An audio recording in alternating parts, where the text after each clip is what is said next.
Good morning, class. Today we're going to talk about 4.1 and 4.2 rational functions. And also we're going to touch a little bit on asymptotes. So we want to first talk about domain. We've been mentioning a lot about domain. That's the x values. Vertical asymptote is when you have a value that's undefined. So you're not going to be able to have that. So on a graph,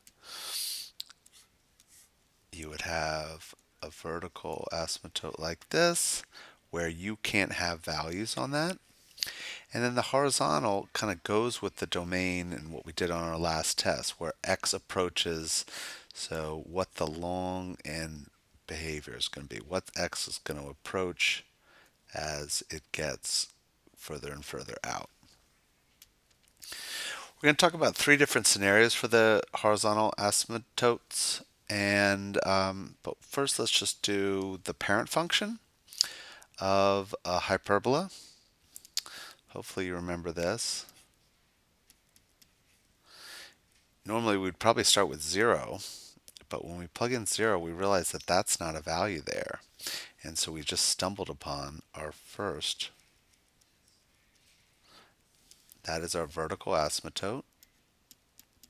So you do a vertical, what the x values, what the denominator is not allowed to be. The horizontal asymptote is when kind of what it trends towards.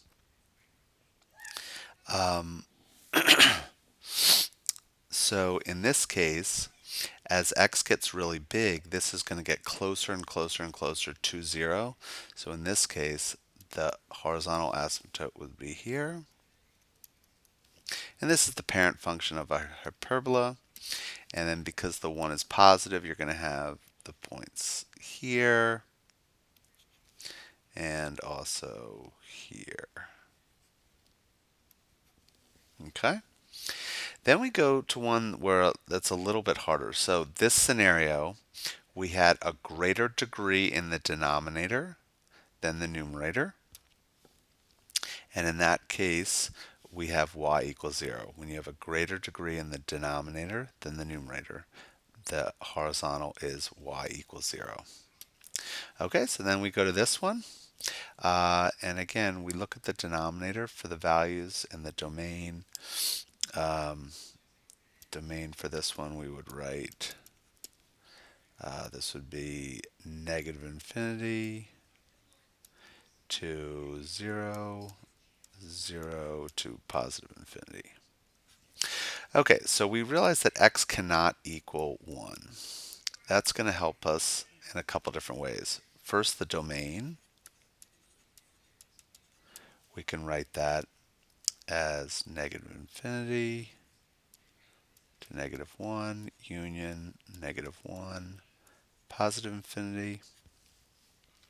Also can help us with the vertical asymptotes. And so in this case, so I'm going to try to draw in this line at negative 1. See if I can draw it a little clearer. Let's go dots. Okay.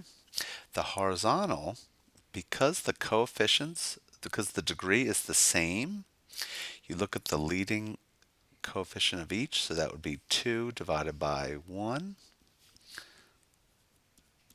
So the horizontal asymptotes is y equals 2. So again, let's draw that line.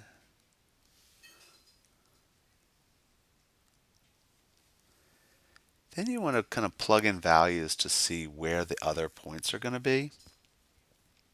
In this case, if you plug in the values, you're going to realize that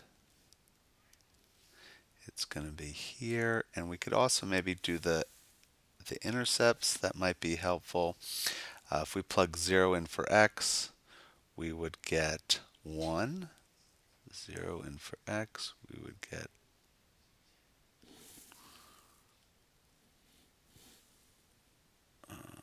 so it's going to be a little hard for me to draw this, but it looks something like that.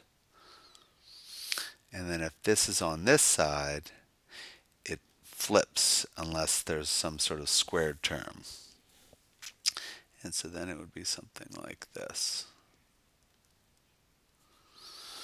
Okay, so this scenario is when the degrees are the same, you look at the coefficients of the lead terms and you divide them. In this case, we had 2 divided by 1, which is just 2. The last in this sort of group, as you look here, you again see that that is greater in the denominator. So we know right off the bat that the horizontal is going to be 0. But hopefully we also realize something special. When is x squared plus 1 going to be equal to 0? And the answer is never, because this is going to be positive, that's going to be more positive. So there is no vertical in this case. Okay, intercepts, when we plug 0 in for x, we get 4. So we can graph that point. And then this is going to kind of curve on both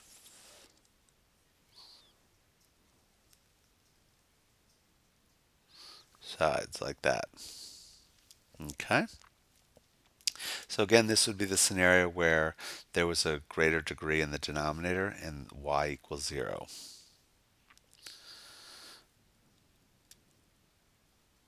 Next, we have one here. We can plug in we can plug in 0 in for x. Well, probably first we should factor and kind of see what's going on here. So we know that the vertical asymptotes are x equals 1 and x equals -1. Since the degree was the same, that means this is going to be y equals 2. There are going to be 3 different areas of graphing for this one. If we put 0 in the top, 0 in for x, we would get 0. So let's try to graph the, so it's -1.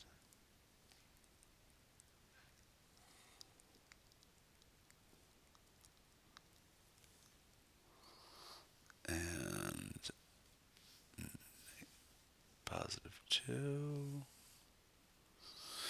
Okay, so the nice is that we have a little clue of how this is going to go. Because of this, we know it's going to kind of dip on the other side. It's going to come, whoops, not quite accurate. Let's get this. That stays inside there. Hopefully you realize that. And then the other one, it's kind of nice that we can realize that it's going to be here. And it'll flip. And you can always plug in some values if you're unsure of where the path is going to go.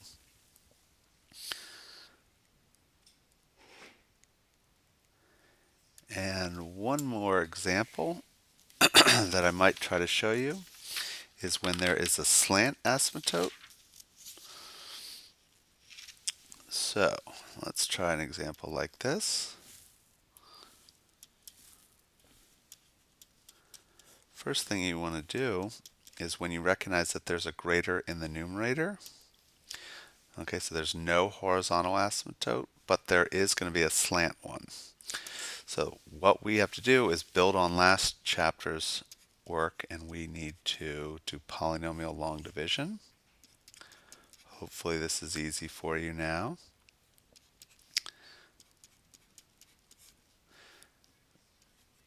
Subtract -2x plus 0.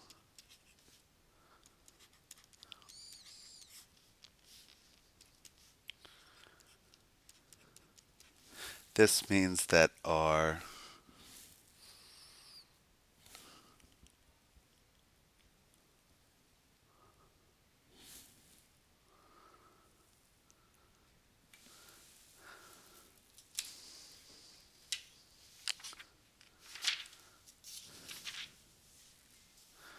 Hold on one second.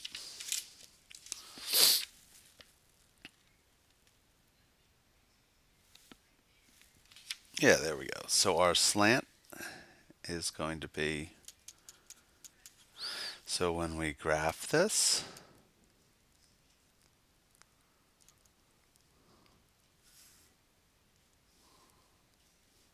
try to make this a little bigger for us. So when we graph that line, we hopefully know where that graph is. It looks something like this.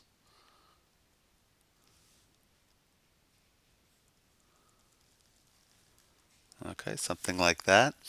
We also can find out what the vertical one, the vertical is at -1. And then you again just have to kind of figure out by plugging in values kind of where the other points are. In this case, I think you get 0, 0 is a point. So that means our curve is going to look something like that. And then which means that it's going to be in this zone over here. This is an example when you have a greater degree in the numerator than the denominator. Have a great day.